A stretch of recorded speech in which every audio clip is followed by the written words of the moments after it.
ஆண்டவராகிய இயேசுவின் நாமத்தினாலே இந்த விடியலை தேடி நிகழ்ச்சிக்கு உங்களை வரவேற்கிறேன். சுவிசேஷத்தினுடைய மையமாக இயேசு நம்மளுடைய பாவங்களுக்காக பரிகாரமானார், பலியானார் என்பதை குறித்து நாம் தியானித்து கொண்டிருக்கிறோம். இந்த பகுதியில் குறிப்பாக இந்த சப்ஸ்டிடியூஷனரி அட்டோன்மெண்ட் அல்லது தண்டனை மாற்று, பீனல் சப்ஸ்டிடியூஷனரி அட்டோன்மெண்ட், தண்டனை மாற்று அந்த நிவாரணம் அப்படிங்கிறத குறித்து வேதத்தில் பல இடங்களில் பார்க்குறோம். அதாவது எல்லா இடத்துலையும் யாரோ ஒருத்தருடைய தவறுக்காக ஒரு மிருகம் அடிக்கப்படுகிற அந்த சம்பவத்தை நம்ம பார்த்துட்டே வந்துகிட்டே இருக்கிறோம். அது ஆதி ஆகமத்தில், யாத்திராகமத்தில், லேவியர் ஆகமத்தில் எல்லா இடத்துலையுமே மனிதர்களுடைய மீறுதலுக்காக அல்லது ஒரு கூட்ட மக்களுடைய மீறுதலுக்காக இன்னொரு மிருகம், தவறே செய்யாத ஒரு மிருகம் அடிக்கப்படுகிறது. ஏன்னா பேசிக்காக ரத்தம் சிந்துதல் அப்படிங்கிறத குறித்து தான் அதை பார்த்துட்டே இருக்கிறோம். கிறிஸ்தவர்கள் அறிந்து கொள்ள வேண்டிய ஆழமான என்று சொல்வதை விட அவசியமான அடிப்படையான ஒரு சத்தியம் இந்த சப்ஸ்டிடியூஷனரி அட்டோன்மெண்ட். இதில் முக்கியமான ஒரு சம்பவமாக பாஸ் ஓவர், அதாவது யாத்திராகமம் 12வது அதிகாரத்தில் இருக்கக்கூடிய பாஸ் ஓவரை பார்க்குறோம். இந்த பாஸ் ஓவரில் இருக்கக்கூடிய அந்த இரத்தத்தை குறித்து நம்ம தியானித்து கொண்டிருந்தோம். கடந்த நாட்களில் படிக்கும் பொழுது இந்த இரத்தம் சிந்தப்பட்ட இரத்தமாக மாத்திரமல்ல, தெளிக்கப்பட்ட இரத்தமாக இருக்க வேண்டும் என்று சொல்லி நாம் தியானித்தோம். இயேசு ரத்தம் சிந்தினார்ங்கிறது எனக்கு தெரியும் பிரதர், அது முக்கியம் இல்லை. அந்த இரத்தம் என்னில் தெளிக்கப்பட்டிருக்கிறதா, என் இருதயத்தில் தெளிக்கப்பட்டிருக்கிறதா, இந்த இரத்தம் சிந்துதல் எனக்காக என்கிற உணர்வு எனக்கு வரணும். அப்படி வரும்பொழுது தான் அங்கே ஒரு கனெக்ஷன் உண்டாகிறதுங்கிறத நம்ம பார்த்தோம். இன்றைக்கி இதே இரத்தத்தை குறித்து இன்னொரு காரியத்தை நம்ம படிக்க போகிறோம். யாத்திராகமம் 12வது அதிகாரம் 12வது வசனத்தை நான் வாசிக்கிறேன், நீங்கள் கேளுங்கள். அந்த ராத்திரியிலே நான் சொல்கிறது யார்? தேவன் தான் சொல்கிறாரு.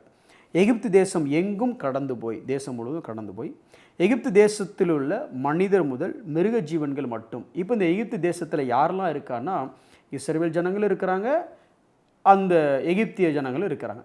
உலகத்தான இருக்கிறான், தேவ பிள்ளைகள் இருக்குது அப்படின்னு வச்சுக்கலாமா? அந்த மாதிரி தேவ பிள்ளைகள்னு சொல்ல வரல, இஸ்ரவேல் ஜனங்கள் அங்கே இருக்கிறாங்க.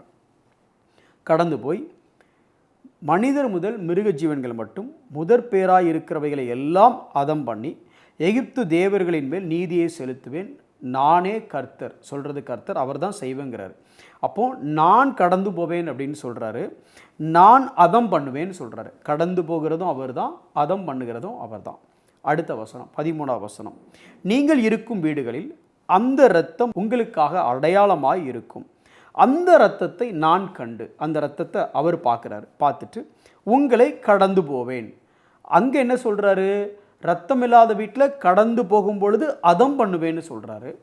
இங்கே கடந்து போவேன் அப்படின்னு சொல்லிட்டு, நான் எகிப்து தேசத்தை அழிக்கும் வாதை உங்களுக்குள்ளே வராது இருக்கும். இப்போ இங்கே வாதையை யார் கொடுக்குறா அப்படின்னு பார்த்தா அதுவும் அவர் தான் அப்படின்னு இருக்கு. சரியா? இப்போ இந்த இரத்தம் பூசப்பட்டதுனால இவர்கள் காக்கப்பட்டார்கள். யாரிடமிருந்து காக்கப்பட்டார்கள்? தேவனிடமிருந்து காக்கப்பட்டார்கள். மரணத்திலிருந்து காக்கப்பட்டார்கள்னு சொன்னால் கரெக்டு தான். ஆனால் மரணத்தை இப்போ யார் கொடுக்குறா, வாதையை யார் கொடுக்குறா அப்படின்னா தேவன் தான் கொடுக்குறாரு. தேவன் கொடுக்குறாரு. நீங்கள் மரணத்தை தேவன் கொடுக்குறாரு, வாதையை தேவன் கொடுக்குறாரு, இங்கே டாக்டரின் கொண்டு வந்துடாதீங்க. என்ன சொல்ல வருகிறேன்னா, இந்த சம்பவத்தில் இந்த இரத்தம் இவர்களை யாரிடமிருந்து பாதுகாத்தது என்றால் தேவனிடத்திலிருந்து தான் பாதுகாத்துச்சு. இப்போ இதே பாதுகாப்பை குறித்து இன்னொரு வசனத்தை நான் வாசிக்கிறேன். ரோமர் 5வது அதிகாரம் 9வது வசனத்தை வாசிக்கிறேன். இப்படி நாம், யாரு? நாம் அவருடைய இரத்தத்தினாலே நீதிமான்கள் ஆக்கப்பட்டிருக்கிற கோபாக்கினைக்கு நீங்களாக அவராலே நாம் ரட்சிக்கப்படுவது அதிக நிச்சயமாமே. கோபாக்கினைங்கிறது யாரை குறிக்குது? தேவனுடைய கோபத்தை தான் குறிக்குது. அப்போ ரத்தம் யார் கையிலேருந்து நம்மளை காப்பாத்துச்சு? நம்ம ரட்சிக்கப்படுவது அதிக நிச்சயம் யார் கையிலிருந்து? தேவனுடைய கையிலிருந்து. தேவனுடைய கையிலிருந்து, தேவனுடைய கோபாக்கினையிலிருந்து நம்மளை காப்பாற்றினது என்னதுன்னா ரத்தம். யாருடைய ரத்தம்? மாம்சத்தில் வெளிப்பட்ட தேவனுடைய ரத்தம். தேவனுடைய ரத்தம் நம்மை தேவனுடைய கோபாக்கினையிலிருந்து காப்பாற்றுகிறது. அப்போ இங்கே பாவத்தினால் அவர்களுடைய கோபாக்கினை யார்கிட்டருந்து வருது? தேவனிடத்திலிருந்து வருது. பாவத்திலிருந்து தப்பிக்க வழி, மீட்பு யாரிடத்திலிருந்து வருது? தேவனிடத்திலிருந்து வருது. இதை எப்படி ரெக்கன்சைல் பண்ணுறது? அதாவது இந்த ரெண்டு சத்தியங்களையும் ஒன்றா கொண்டு வர்றது நமக்கு அது முக்கியம் இல்லை. பாவத்தின் விளைவு மரணம், பாவத்தின் சம்பளம் மரணம். தேவன் பரிசுத்தம் உள்ளவர். பாவம் உள்ள மனிதனால் தேவனை பார்க்கவே முடியாது, தேவனோடு எந்தவித உறவும் வைத்துக்கொள்ளவே முடியாது. தேவனுடைய நீதி ஒரு பக்கம். ஆனால் இன்னொரு பக்கம் இந்த தேவன் உங்களை என்னை உண்டாக்குனது எதற்காக அப்படின்னா அவருடைய சாயலை நீங்கள் இந்த உலகத்தில் இருக்கணும், அவருடைய சாயலை அவரை காட்டுறவங்கள தான் நீங்கள் இருக்கணும் அப்படின்னாரு. அப்போ உங்கள் மேலே ஒரு நேசம், இந்த பக்கம் உங்கள் மேலே பாசம், இந்த பக்கம் அவருடைய நீதி, எதை நிறைவேற்றுவது? ரெண்டையும் நிறைவேற்றணும். எப்படி நிறைவேற்றுறாரு? இன்னொரு வசனத்தை நான் வாசிக்கிறேன் பாருங்களேன். ஏசாயா தீர்க்கதரிசியின் புஸ்தகம் 31வது அதிகாரம் 5வது வசனத்தை வாசிக்கிறேன் பாருங்களேன். பறந்து காக்கிற பட்சிகளைப் போல சேனைகளின் கர்த்தர் எருசலேமின் மேல் ஆதரவாக இருப்பார். யார்கிட்ட இருந்து காப்பார்? அடுத்த பகுதி வாசிக்க பாருங்க. அவர் அதை காத்து தப்ப பண்ணுவார். ஆதரவாக இருந்து காத்து தப்ப பண்றார். யார்கிட்ட இருந்து? அவர் கடந்து வந்து அதை விடுவிப்பார் அப்படின்னு சொல்லும் பொழுது யார்கிட்ட கடந்து வந்து தப்புவிப்பார், யார்கிட்ட காப்பாற்றுவார்னு அவர்கிட்ட இருந்தே.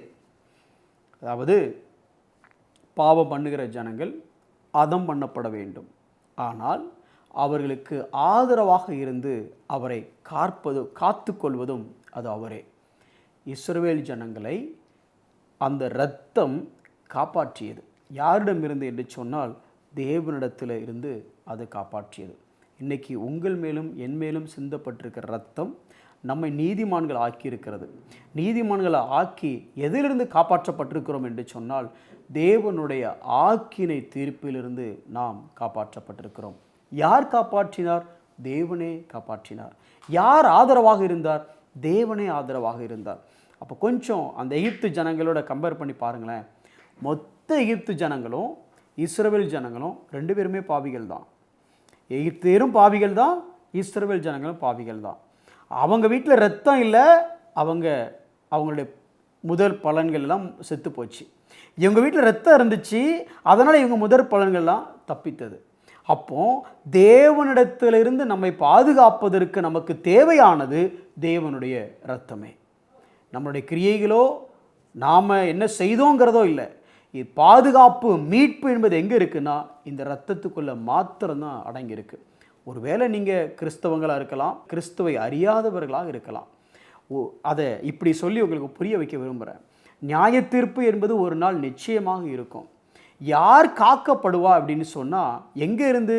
கோபம் யாருடைய கோபம்? தேவனுடைய கோபம். தேவனுடைய கோபத்திலிருந்து காப்பாற்றப்பட வேண்டுமானால் தேவனுடைய இரத்தத்தை தவிர உங்களை என்னையும் எதுவும் காப்பாற்றாது.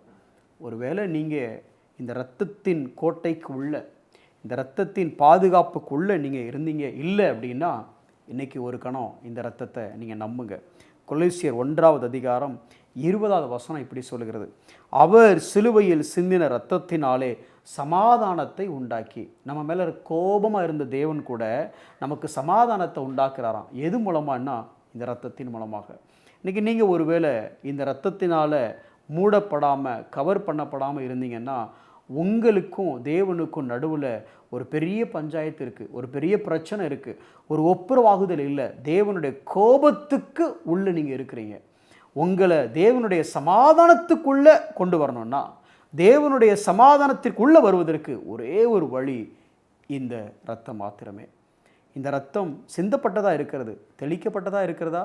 இந்த இரத்தம் உங்கள் மேலே தெளிக்கப்பட்டிருக்கிறதா? ஒருவேளை இல்லைன்னா இந்த இரத்தம் ஒன்றும் தூரத்தில் இல்லை, இப்போவே இந்த நேரத்தில் கூட இந்த சிலுவையையும் தெளிக்கப்பட்ட இந்த இரத்தத்தை நீங்கள் விசுவாசித்து உங்கள் மேலே அது சிந்தப்பட்ட இரத்தமாக உங்கள் மேலே அதை நீங்கள் அப்ளை பண்ணும் பொழுது, அப்ளை பண்ணால் இரத்தத்தை எடுத்து தேய்க்கிறத சொல்ல வரல, இதை உங்களுக்குரிய மீட்பாக நீங்கள் விசுவாசிக்கும் பொழுது பறந்து காட்கிற பட்சியைப் போல தேவன் உங்களை பாதுகாக்க வல்லவராக இருக்கிறார். எல்லா எகிப்தின் தலைச்சன்களும் மரிக்கும் பொழுது இஸ்ரவேல் ஜனம், இரத்தத்தின் பாதுகாப்பில் இருந்த ஜனம் காக்கப்பட்டது. நியாய தீர்ப்பு அன்று மொத்த உலகமும் அழிவுக்குள்ளே போகும் பொழுது நீங்களும் நானும் இரத்தத்தினால் காக்கப்படுவோம். இரத்தத்துக்குள்ளே வந்துட்டீங்களா? கண்களை மூடி நாம் ஜெபிப்போம். அன்புள்ள ஆண்டவரே, ஏன் இஸ்ரவேல் ஜனங்கள் மேல் ஆதரவாக இருந்தீர்? உம்முடைய இரத்தம் அவர்களை பாதுகாத்ததினால். அப்பா, எங்கள் மீது ஆதரவாக இருந்து எங்களை நீரே தேர்ந்தெடுத்து எங்களை நீரே பாதுகாத்து உம்முடைய கோபாக்கினையிலிருந்து எங்களை மீட்டு ரட்சித்தீரே, நன்றி செலுத்துகிறோம். இதை பார்த்து கொண்டிருக்கிற ஒவ்வொருவருக்காக நாங்கள் ஜெபிக்கிறோம். ஆண்டவரே, இந்த இரத்தம் கிறிஸ்தவர்களுக்கானது மாத்திரம் அல்ல ஆண்டவரே, இஸ்ரவேல் ஜனங்களுக்கான மாத்திரமானது அல்ல ஆண்டவரே. இது அனைவருக்கும் உரியது. எல்லாரையும் மீட்கும் பொருளாக நீங்கள் வந்தீங்க ஆண்டவரே. இதை பார்க்கிற ஜனங்கள் இந்த இரத்தத்தினால் பாதுகாப்பையும் இந்த இரத்தத்தினால் மீட்கப்படவும் அவர்கள் விசுவாசிக்கவும் உம்மை அண்டிக் கொள்ளவும் கிருபை புரிந்தருளும். இயேசுவின் நாமத்தில் ஜெபிக்கிறோம் நல்ல பிதாவே, ஆமென்.